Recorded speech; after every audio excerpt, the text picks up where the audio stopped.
Bonjour mes beaux et belles amis, bienvenue à votre chaîne Les Astres 10, c'est moi Zéna et voici vos prévisions pour la semaine du 18 au 25 novembre, donc jusqu'au lundi 25 novembre 2019. Avant de commencer, j'aimerais souhaiter la bienvenue aux nouveaux abonnés de la chaîne et leur informer que les vidéos pour les prévisions de l'année 2020 sont déjà là. Il faudrait défiler un peu vers le bas pour les retrouver. J'invite ceux parmi vous aussi qui ne sont pas encore abonnés de s'abonner pour la continuation de la chaîne, surtout mes amis de Facebook et Twitter. Et j'ai une bonne nouvelle aussi, Google a approuvé la chaîne et cela est entièrement grâce à vous, chers amis. Et pour cela, je vous remercie infiniment.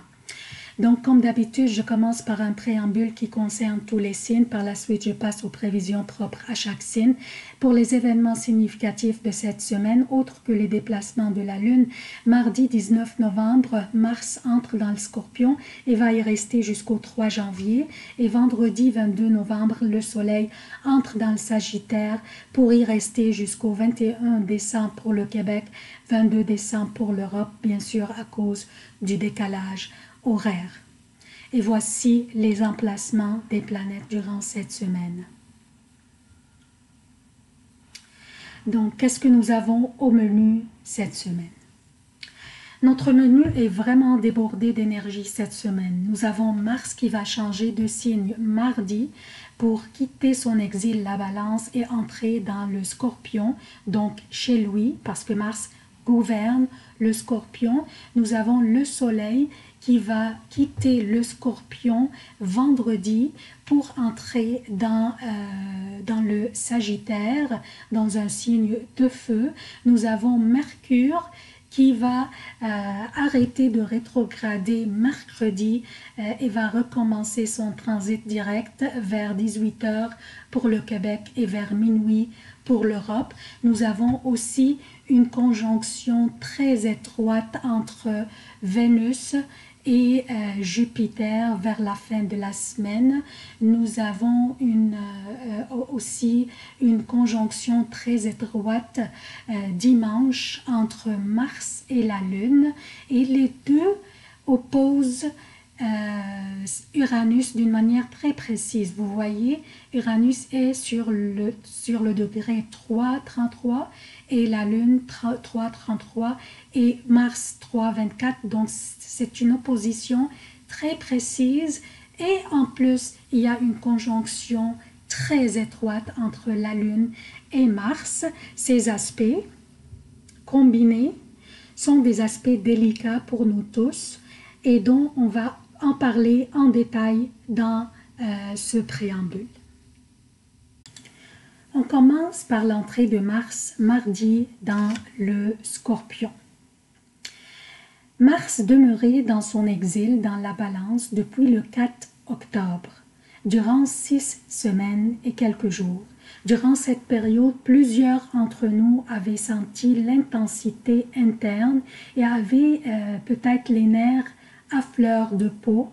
On avait aussi une anxiété et une nervosité interne. Nous avions une envie de dire aux gens qui nous provoquent exactement ce que nous pensons d'eux. Certains parmi nous le faisaient et certains autres s'abstenaient, prenant en considération les conséquences. Mars est maintenant chez lui en Scorpion. Donc, il est confortable et en pleine capacité et puissance. Mais son énergie dans ce signe, dans le Scorpion, n'est pas pareille à son énergie dans son autre domicile, qui est le Bélier. Comme j'avais mentionné dans mes prévisions auparavant, quand une planète entre dans un signe, elle doit s'influencer par les énergies de ce signe. Mars dans le Bélier, qui est un signe de feu, est direct, courageux, impulsif et agressif dans la manière dont il veut avancer et prendre les actions. Il veut diriger et pourrait être inconscient, guerrier et imprudent. Donc ça c'est Mars dans le Bélier. Mais Mars dans le Scorpion, qui est un signe d'eau, serait indirect mystérieux dans la manière dont il avance et il prend ses actions. Donc nous aurions tendance à vouloir prendre nos actions ou nos démarches en secret ou derrière les coulisses. Nous serions vigoureux, persévérants et créatifs ainsi que passionnés comme le scorpion. Mais aussi nous pourrions être aussi têtus, obstinés, agressifs, surtout au niveau de la parole. Alors soignons nos propos, surtout quand plus tard dans la semaine, Mars opposera Uranus, ça va être dimanche, tout en étant conjoint à la Lune. Ça, ce sont les aspects dont je vous ai parlé tantôt, mais à la fin de ce préambule, on va parler en détail aussi. Ce sont des aspects délicats. Mercredi, Mercure arrête sa rétrogradation. Et vers 20 h pour le Québec, soit jeudi 2 h AM pour l'Europe, il recommence son transit direct. Donc, c'est là qu'on pourrait être capable d'aller de l'avant dans nos projets, signer des contrats ou des hypothèques, donc prendre nos décisions.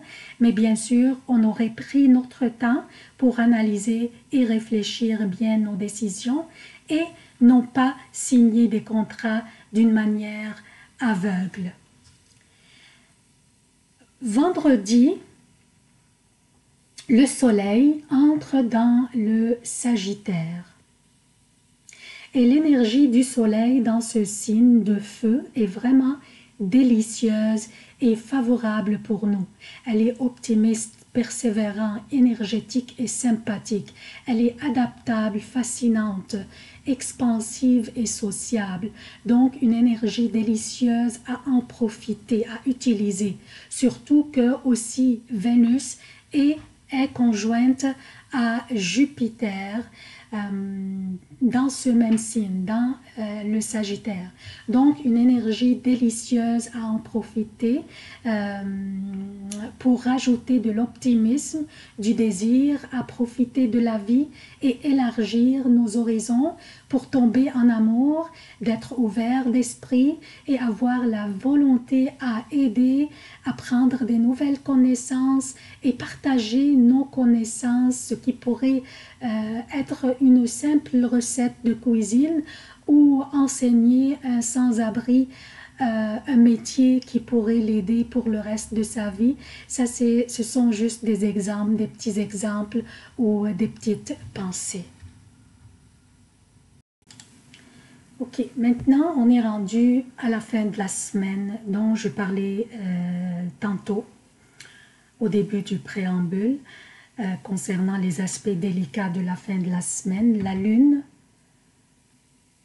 qui représente nos réactions instinctives, notre humeur, notre sensibilité et l'émotivité chez nous et nos émotions aussi. Donc la lune sera conjointe à Mars qui représente l'action et l'agressivité des fois, et les deux opposent Uranus d'une manière très précise. Uranus qui représente les impulsions et les forces destructrices ou créatrices. Donc nous aurions tendance à exprimer nos émotions, notre colère ou nos opinions des autres d'une manière impulsive, brusque, voire explosive des fois, sans les bien réfléchir ou prendre en considération les conséquences. Soyons très attentifs durant cette fin de semaine avant de prendre une action qui pourrait être destructrice de nos relations, surtout celles qui nous tiennent à cœur. Songeons bien aux conséquences d'abord, exprimons-nous mais d'une manière calme et objective. Également, cette opposition de Mars à Uranus doit nous inciter, nous tous, peu importe notre signe, à ne pas prendre des risques physiques durant cette semaine et une partie de la semaine prochaine. Soyons attentifs au volant, à vélo et en faisant notre sport. Évitons aussi les sports dangereux. Cette opposition aussi de Mars à Uranus pourrait aussi créer des désastres naturels qui pourraient avoir lieu, mais je souhaite fortement que cela n'arrivera pas. Donc, voici le préambule est terminé. C'était un peu long à cause des énergies qui débordent pour cette semaine. Donc, je passe maintenant aux prévisions propres à chaque signe. Bonjour chère Vierge, voici vos prévisions pour la semaine du 18 au 25 novembre 2019. Je commence par lundi et mardi. La lune sera dans le Lion, votre 12e maison, faisant lundi des aspects délicats avec Uranus et Mercure, ce qui susciterait des réactions impulsives au niveau de la parole et des discussions intenses pourraient s'imposer en ce jour du lundi. Soyez assez sage pour ne pas les laisser escalader. Mardi, par contre, sera moins stressant, mais toujours délicat et il y aurait de l'hésitation et de l'instabilité émotionnelle au menu, mais avec l'opportunité d'avoir l'aptitude à vous adapter et vous rajuster quand il sera nécessaire, surtout au niveau de la parole et des discussions. Mais en tout cas, patientez car les prochaines journées seront fantastiques pour vous. Je parle de mercredi et jeudi. La lune sera dans votre signe, dans la Vierge. Une belle vitalité vous habitera et vous rend dangereusement magnétique. Vos aptitudes relationnelles vous ouvriront des portes et votre intellect forme une alliance avec votre imagination pour rendre vos communications souples, sympathiques et très convaincantes. Vous êtes optimiste, enthousiaste, sérieux et stable au niveau émotionnel, mais jeudi, vous pourriez sentir un peu de nervosité due au fait que vous sentirez que vous allez plus vite que les autres au niveau intellectuel. Ce qui est évident pour vous ne l'est pas pour les autres. Vendredi et samedi, la lune sera dans la balance, votre 2e maison. 2 journées pas mal productives, votre argent et revenus seront en vedette, des opportunités pourraient se présenter à ce niveau. Par contre, au niveau émotionnel, vous pourriez sentir un peu d'insatisfaction vendredi, car vous pourriez focaliser seulement sur ce que vous n'avez pas, plutôt que sur ce que vous avez déjà. Samedi, par contre, vous pourriez avoir une difficulté à maîtriser votre énergie intérieure. Un peu de yoga ou des exercices de relaxation pourraient aider. Dimanche et lundi, la lune sera dans le Scorpion, votre 3e maison. Prenez la journée de dimanche pour vous reposer et vous ressourcer. Comme j'ai dit dans le préambule, la journée de dimanche surtout pourrait être très délicate à cause de la conjonction entre la lune et Mars, et les deux opposent Uranus, donc il y aurait beaucoup d'impulsivité au niveau de nos réactions et peut-être nos commentaires aussi. Donc, essayez de ne pas trop vous impliquer dans des discussions qui risquent d'escalader ou de devenir tendues. Lune oppose Uranus, causant des réactions impulsives au niveau de la parole, et comme j'ai expliqué, Mars aussi oppose Uranus. Par contre, lundi, vous pourriez vous reprendre, vous vous mettez au travail avec beaucoup de sincérité et de sérieux. Vous aurez un bon sens psychologique vous permettant de détecter les forces et faiblesses des autres et le sens de l'adaptation dans les contacts intellectuels, ce qui vous rend très convaincant. Alors n'hésitez pas à céduler vos négociations et discussions pour cette journée du lundi. C'est tout ce que j'ai pour vous, chères vierges. Merci d'avoir consulté cette vidéo. Aimez, commentez et partagez, s'il vous plaît. Je vous aime beaucoup. À la prochaine.